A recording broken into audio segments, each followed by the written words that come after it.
Posted by you/glitteringmale117. I'm 33 and have 2 kids, 12 and 8. I divorced their dad when I discovered he was cheating on me with a mom from our younger son's school group. Despite that betrayal, I agreed to shared custody because I wanted my kids to grow up with their father in their lives. However, since the divorce, he's only been around when picking them up for visits. He often goes out with his stepchildren but rarely includes our kids, claiming those outings are spur of the moment and can't always include them.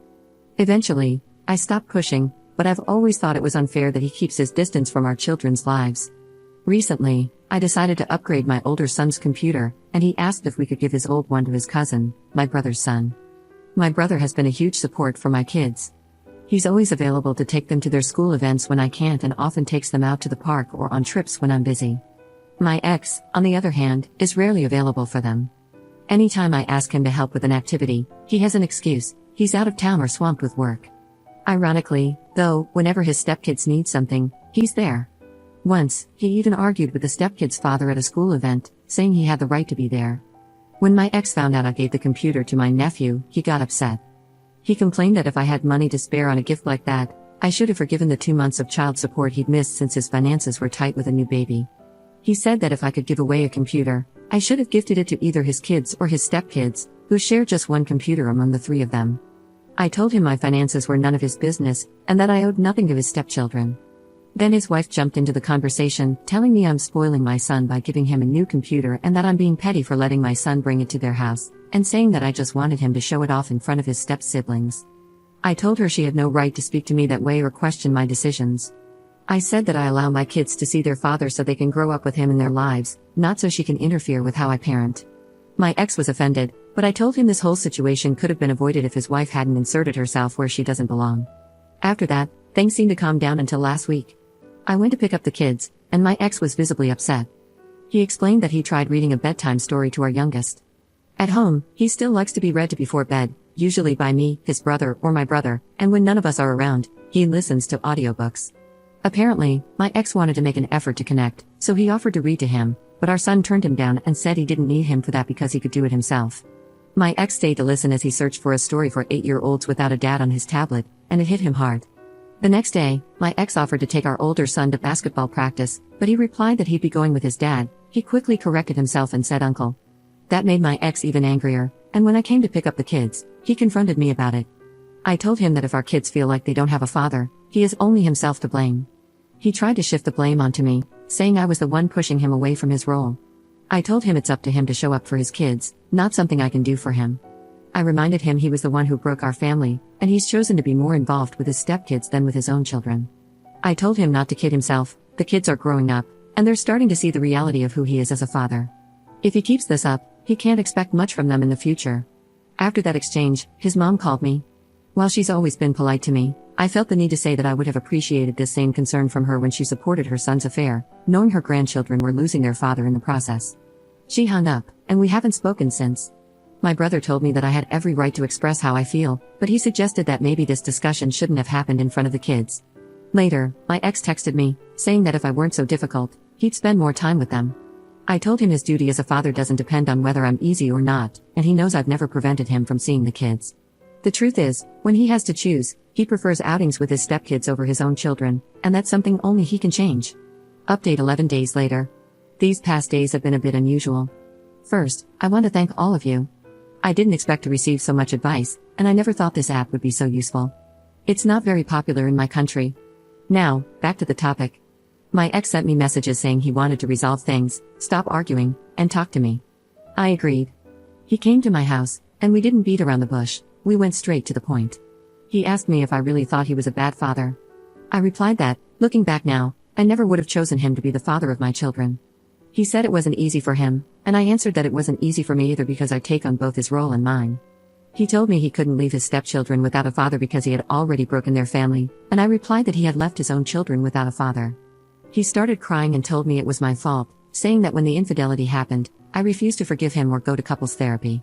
To that, I unloaded many things that were going through my mind. I'll admit they weren't kind, but none of them were lies. He asked me if, given his current state, I didn't feel sorry for him, and I said no. He told me he didn't think I could be so cruel, and I replied that when I changed jobs, pulled my kids out of school 2 months before the end of the term, moved houses, and watched him disappoint our kids over and over again. Any empathy I might have felt turned into apathy. He left after that.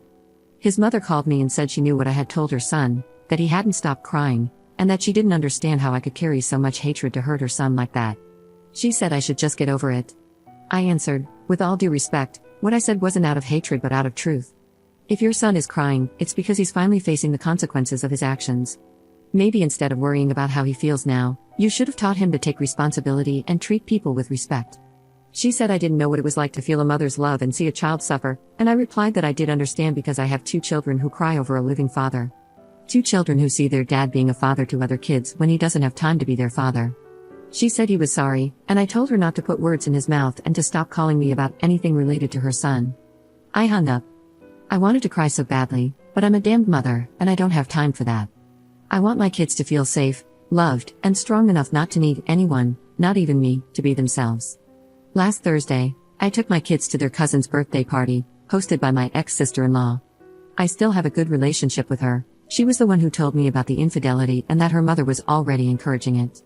My ex showed up alone and irritated. My kids kept their distance from him. They kissed his hand but then ignored him completely. My ex-mother-in-law told the kids they should show more respect to their father, and my eldest replied that he doesn't show respect for me since he and his partner talk badly about me. I scolded my son, not for what he said but for how he addressed his grandmother.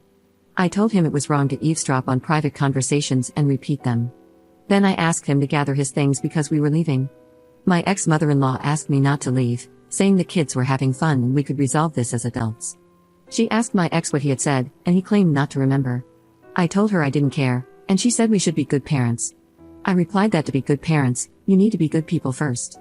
My ex was getting agitated. My ex-mother-in-law asked why we couldn't have a civilized co-parenting relationship.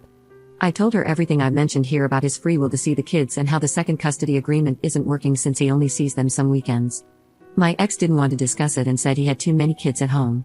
My ex-mother-in-law told him the only kids who should feel comfortable are his, and the comfort of the others should be provided by their biological father. My ex wanted to end the conversation because his mother was scolding him for being a careless father. He also said it was my fault. I asked him to clarify how it was my fault. You can see the kids whenever you want, what more do you want?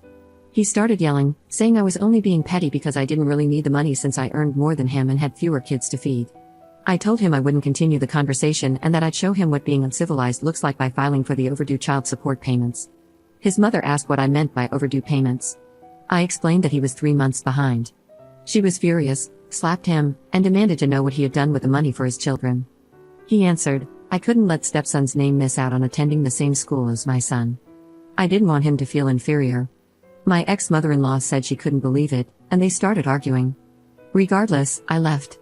For context, my youngest son attends a private school, and my ex pays for his stepson to attend the same school.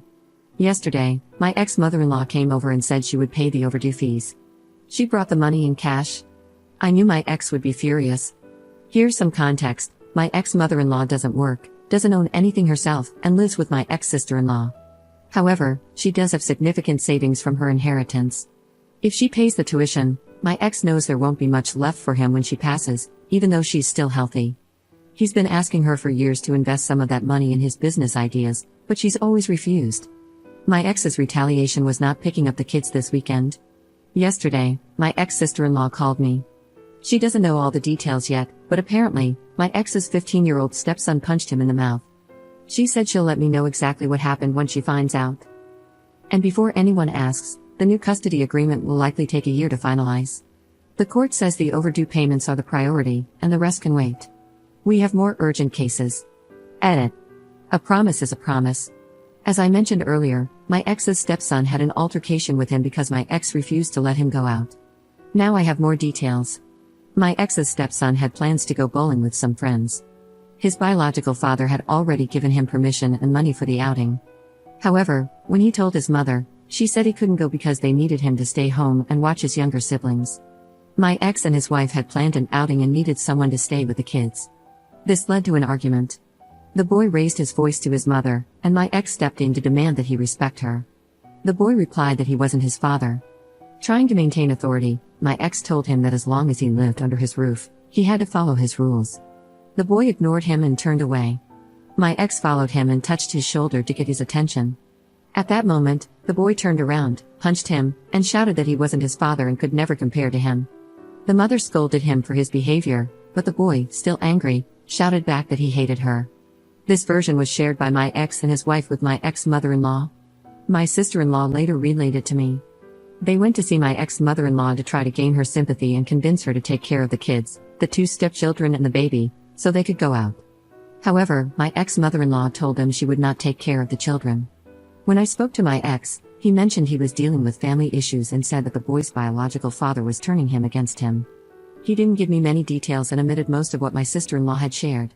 He simply informed me that, due to the situation, he wouldn't be able to pick up our children this weekend. The 15-year-old boy is now staying with his biological father. As for what I mentioned earlier, my ex was 2 months behind on child support, and that same week, he was supposed to make another payment. He didn't, leaving him 3 months behind. In the end, his mother was the one who covered the overdue amount.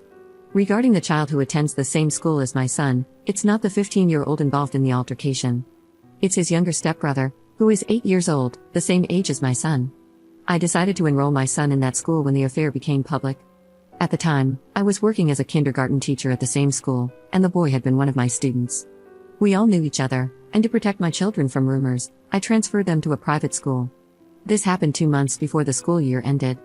Thanks to the circumstances and the support of some kind people, we managed to get them admitted. Up in the comments. When the infidelity occurred, I was an elementary school teacher pursuing a master's degree. Now, I am a secondary school teacher working in a government institution. My salary is 4 times higher than it was before the divorce. I worked at a public school because I wanted to be close to my children in case something happened. As I mentioned before, my son is still in a private school, but his father pays the tuition so that his stepson can attend as well.